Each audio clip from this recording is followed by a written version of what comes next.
सभी को जय मसीह की। प्रभु यीशु मसीह के नाम में आपको आशीष और अनुग्रह मिले। आज मैं प्रभु यीशु मसीह के नाम में मैं जोशुआ परमेश्वर की सेवकाई में पिछले 15 सालों से आज हम बात करेंगे कि अभिषेक को कैसे पाए बहुत आसान तरीके से, कि बाइबल के वचन के आधारित पर हम देखेंगे कि अगर हम पढ़ते हैं पहला यूहन्ना अध्याय 2 का 28वां अध्याय वचन में अगर हम पढ़ते हैं तो वहाँ पर लिखा है कि जो अभिषेक तो तुम्हारे अंदर जो बसता है और वो अभिषेक जो परमेश्वर में हमें मिला है, उस अभिषेक के विषय में यहाँ बात करी जा रही है कि आज हमें जब जो कोई भी व्यक्ति जब यीशु मसीह का स्वीकार करता है उसे परमेश्वर अपने अभिषेक से अपने उसके अंदर रखते हैं।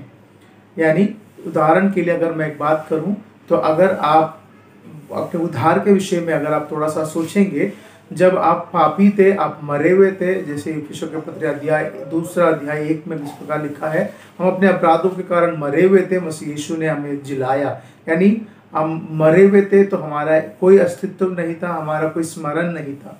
जब मसीह यीशु ने जब हमें जिलाया, जैसे वह परमेश्वर के पुत्र के रूप में जाना गया है, वैसे हमें भी परमेश्वर का पुत्र जब बनाया है तो हमारे अंदर एक विशेषता जो आई है उसे वचन कहता है एक अभिषेक का नाम देता है। जो विशेषण जो है वो तब आता है जब परमेश्वर का नाम हमारे जीवन में जुड़ जाता है। नंबर 1, जब जो जो जो पवित्र आत्मा जो हम में जुड़ जाता है, या जो अभिषेक जो हमारे अंदर जुड़ता है, जो हमारे जीवन में जो बसने लगता है, जो उद्धार के कारण या हमारे प्रभु यीशु मसीह पर विश्वास रखने के कारण, हमारे पाप क्षमा के कारण, मसीह यीशु का जो लहू के कारण हमारे अंदर जो अभिषेक जो आरंभ होता है, जो हमें रहकर हमें मसीह में निरंतर बनाए रखता है। जैसे यूहन्ना अध्याय 15 में हम पढ़ते हैं कि जैसे यीशु मसीह कहते हैं तुम डालियां हो और मैं दाखलता हूँ। जैसे डाली जो है दाखलता में बनी रहती है, हम मसीह में इस तरह के जब बने रहते हैं तो अभिषेक हमारे अंदर उत्पन्न होने लगती है और उत्पन्न करने का काम करता है। और उसका जो पहला जो स्टेप जिस तरीके से मैंने बताया था कि उद्धार पाना, यीशु मसीह के वचन के अनुसार अपनी ज़िंदगी को बिताना, बपतिस्मा लेना और पवित्र आत्मा से भरपूर लेना।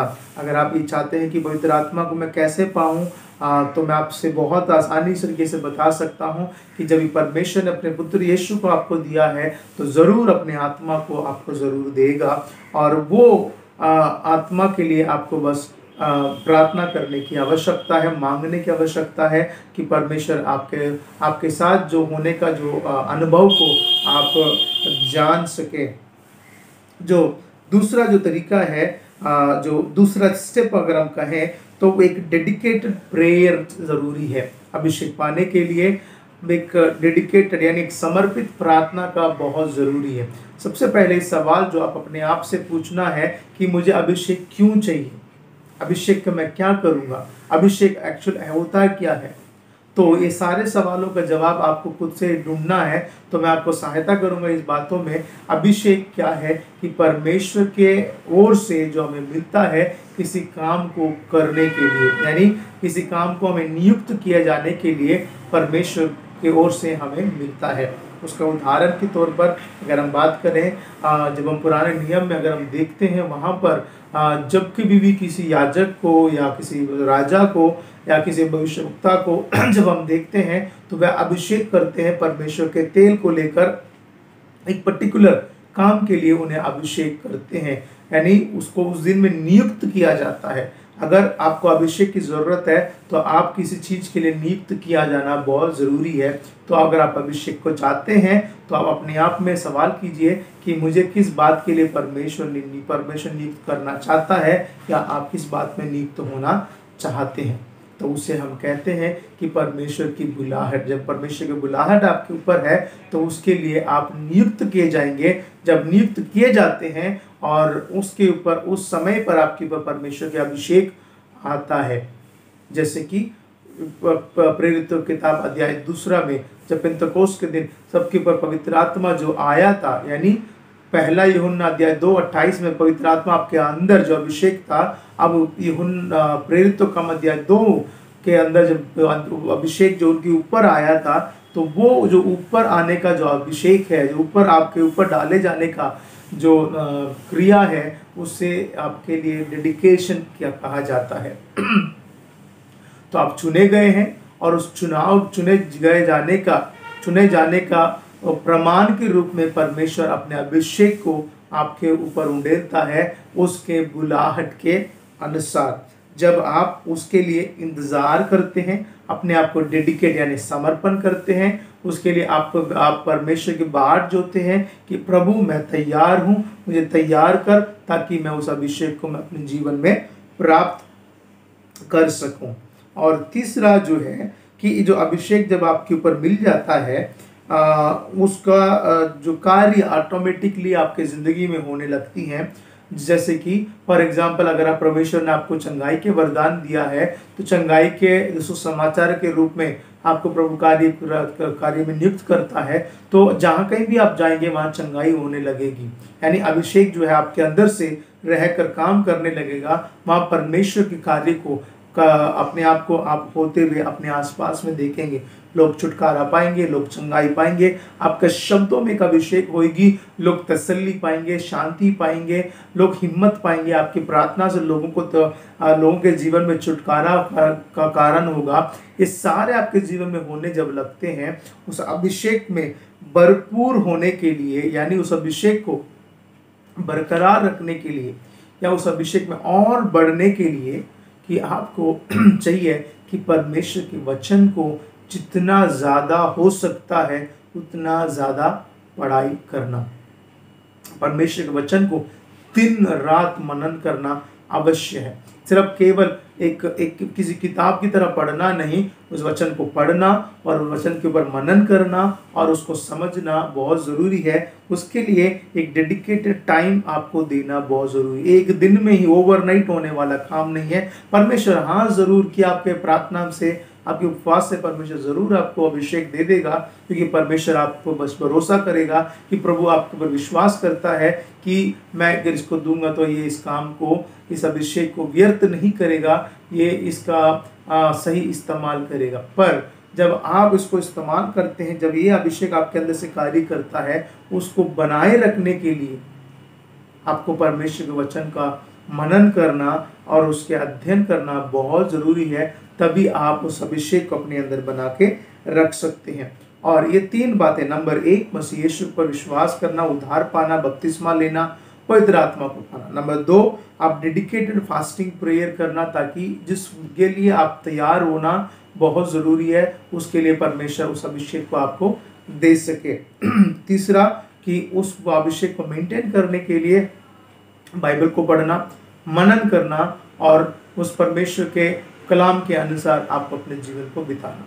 ये 3 बातें आपको करने की बहुत ज़रूरी है। तो इतना तक अगर आपने इस वीडियो को देखा है, तो आपको मैं कुछ टिप्स देना चाहता हूँ कि ताकि इस अभिषेक को आप किस तरह एक मैनेजेबल और इसको कैसे आप लोगों के बीच में प्रस्तुत कर सकते हैं, उसके बारे में बताऊंगा। कि नंबर 1 आपको एक गवाही भरे जीवन होना बहुत ज़रूरी है। टेस्टिमनी लाइफ आपको लीड करना ज़रूरी है। कि शुभ नाम जो है सभी लोगों में होना ज़रूरी है। यानी एक अच्छा एक मसीही जीवन का होना बहुत ज़रूरी है। ये आपके लिए, इसका मतलब ये नहीं है कि आप एक अच्छा ज़िंदगी को आप जिएंगे, नहीं। इसका मतलब ये है जब अनॉइंटिंग आपके ऊपर आएगा, चारों तरफ लोग आपको विरोध करेंगे, अपने ही लोग आपको निंदा करेंगे, अपने ही लोग आपको परेशान करेंगे, आप अपनों से ही आप दिक्कतों में पड़ेंगे। पर इन सारे बातों में आपको अपनी गवाही को मेंटेन करना बहुत ज़रूरी है। नंबर 2 एक अच्छा नैतिक जीवन होना ज़रूरी है। यानी उदाहरण के लिए आपका शारीरिक स्वभाव को आपको त्यागना या उसको खंडित करना या उसको कंट्रोल करके रखने की बहुत ज़रूरत है। उदाहरण के लिए कई लोग जो होते हैं जो लूज टॉक करते हैं, बहुत बोलते हैं, बहुत बड़ अननेसेसरीली बातें करते हैं, मजाक करते हैं। क्योंकि आपके पर अभिषेक ठहरा हुआ है, तो आप एक पद में है, एक परमेश्वर एक कार्य के लिए आपको अभिषेक दिया है, तो उस पद को आप रिस्पेक्ट करना ज़रूरी है। और इस तरह से आप अपने जो मोरल वैल्यू को कभी भी डाउन नहीं करना चाहिए। आप हॉनेस्ट रहना है, डिसिप्लिन्ड रहना है। आप अभिषेक करके आप कभी भी कहीं पे भी नहीं जाना है, कहीं पे भी घूमते फिरते ऐसे भटकते आत्मा की तरह नहीं रहना है। आप चर्च में, कहीं मीटिंग्स में, कहीं पे अगर आप प्रार्थना करते हैं, सारे जगह पे अपने आप को डिसिप्लिन करने की बहुत आवश्यकता है। और कहीं आप जाते हैं, प्रार्थना करते हैं, सही तरीके से सटीक से जो कहे जाने वाले बातों के लिए प्रार्थना करना, या जिस विषय के लिए आपसे बोला जाता है उस काम को सही तरीके से एक डिसिप्लिन्ड मैनर में करने की बहुत आवश्यकता है। और अपने आप को भी वेल डिसिप्लिन रखना जरूरी है। टाइम पर उठना, टाइम पर प्रार्थना करना, और कहीं पे भी जाए अपने कपड़े को भी, यहाँ तक अपने जो ड्रेसिंग सेंस को भी आपको ध्यान देना बहुत ज़रूरी है। और इस तरह से आपके जो अभिषेक है तुच्छ ना जाना जाए, आपके अभिषेक जो है तुच्छ ना जाना जाए। जिस तरह पौलुस जो है तीमुथी को, तीतुस को लिखता है, कोई तेरे ऊपर जो अभिषेक है उसको तुच्छ ना जाने, तेरे बुलाहट को तुच्छ ना जाने, तेरे वरदान को तुच्छ ना जाने। और एक वेल बिहेवियर होना बहुत ज़रूरी है। जब किसी को जल्दी से गुस्सा करना, झूठ बोलना, या किसी को मतलब मजाक उड़ाना, या इस तरह की जो बिहेवियर्स जो में जो कमियां हैं, वो सब चीज़ों को आपको समेटने की बहुत ज़रूरत है। ये सब थोड़ा मुश्किल है, पर जब आप अभिषेक पाते हैं ये सारी चीज़ों को आपको करने की आवश्यकता है। अब जिस तरीके से आप डेडिकेटेडली उस नौकरी को आप करते हैं, उस समय यानी 9 से 5 अपने ऑफिस में रहते हैं और अपने ऑफिस से काम ही करते हैं, तो वैसे ही आप सेवकाई में जब प्रभु आपको जो समय, जो यहाँ पे अभिषेक की बात आती है, जहाँ पे आपकी सेवा के लिए बात आती है, तो उस समय में आपको वेल डेडिकेटेड और वेल जो डिसिप्लिन्ड और वेल बिहेवियर में आपका होना जो बहुत ज़रूरी है। क्योंकि ये सेवा जो है सिर्फ एक समय के अनुसार नहीं, आपको 24/7 में आपको इस सेवकाई को रखा गया है। और तीसरी जो टिप्स है आपको ध्यान देना है, इस सबसे बड़ी जो लोगों के साथ जो भूल चूक यही होता है, वो किसी बात में अपने अभिषेक को खो भी बैठते हैं कि घमंड ना करे कि मुझे कुछ मिला है, मैं वरदान पाया हूँ, मैं भविष्यवाणी कर सकता हूँ, मैं चंगा कर सकता हूँ, मेरे प्रार्थना से दुष्ट आत्मा भागते हैं, मेरी प्रार्थना से लोग चंगे होते हैं, लोग शांति पाते हैं, मेरे पास्टर क्या है, मेरे बड़े क्या है, जब उनसे भी नहीं होता जो मुझसे हो जाता है। तो जब आपको ये सारी बातें आपकी ज़िंदगी में होता है, मैं आपसे कहता हूँ, मेरे ज़िंदगी के अनुभव से, पिछले 15 सालों के सेवकाई में मेरा अनुभव ये रहा है कि जितना आपको परमेश्वर ऊंचा करे उतना आप नम्र बनते जाइए।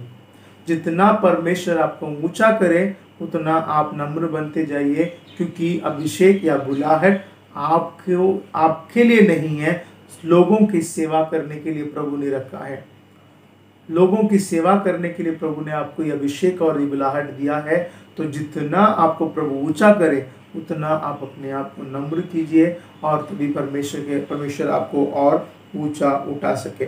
प्रभु इस वचनों के द्वारा आप सबको आशीष करें। फिर एक अगले वीडियो में फिर मिलेंगे। सबको जय मसीह की। मैं जोशुआ, परमेश्वर की सेवकाई में प्रेरित और भविष्यवक्ता के रूप में प्रभु सबको आशीष करने पाए। धन्यवाद।